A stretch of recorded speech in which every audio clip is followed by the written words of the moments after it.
Vous accompagnez une personne évoluant avec la maladie d'Alzheimer et vous cherchez à la stimuler, mais vous avez peur de la fatiguer ou de la frustrer ou de la surstimuler. C'est normal. La stimulation, elle est essentielle, mais il faut trouver un juste équilibre. Une journée, c'est matin, midi, soir. Donc officiellement, c'est une, deux, trois. Trois activités dans la journée, pas plus. Mais avant ça, je vais d'abord vous demander et vous expliquer quelque chose qui est très simple. Tout d'abord, est-ce que vous connaissez les signes du cerveau prêt? Alors, un cerveau prêt, c'est des regards attentifs, des gestes calmes, une respiration posée, une respiration régulière, une ouverture aux interactions. Si vous avez ça, c'est OK. Vous pouvez faire une activité.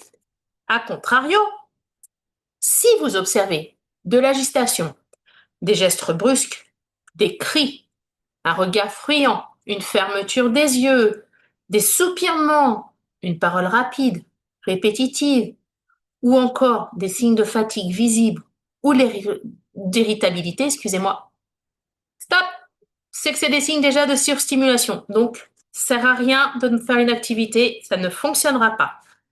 Donc, en exemple concret, c'est simple. Proposez une activité qui est toujours courte et adaptée aux capacités au moment T où vous les demandez. Si le cerveau est prêt et que c'est possible, ok.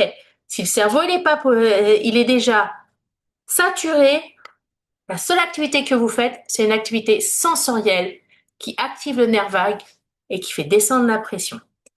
Respectez toujours le rythme de la personne que vous accompagnez.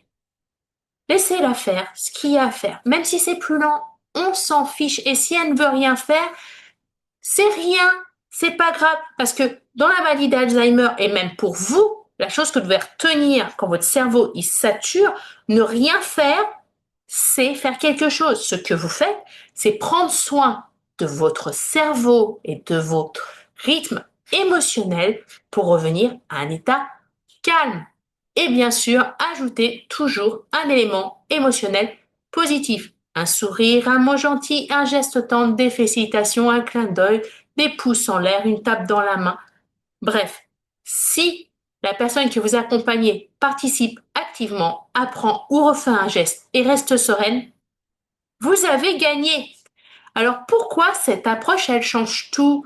La stimulation respectueuse, elle se préserve l'énergie cognitive et émotionnelle. Et si vous faites attention aux signes de surstimulation et que vous n'en provoquez pas, vous avez moins de fatigue, moins de frustration et moins de risque de sundowning. Et quand je vous dis moins de risque de sundowning, les études ont montré une diminution de 75% en 8 semaines.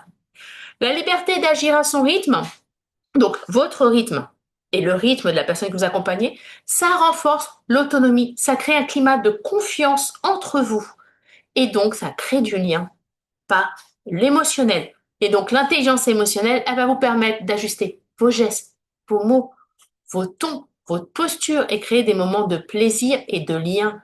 L'environnement structuré et apaisant, il soutient la concentration et facilite la réussite. Et dans la méthode lien, on combine le rythme adapté pour de la liberté et de la sécurité, la stimulation positive pour des émotions et du lien, un environnement clair pour une mémoire et des gestes facilités et des moments de réussite surtout pour renforcer le lien humain. Et donc vous avez une stimulation efficace, sans stress et une relation nourrie à chaque interaction.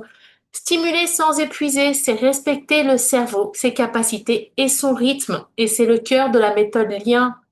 Créer du lien, même quand la mémoire flanche.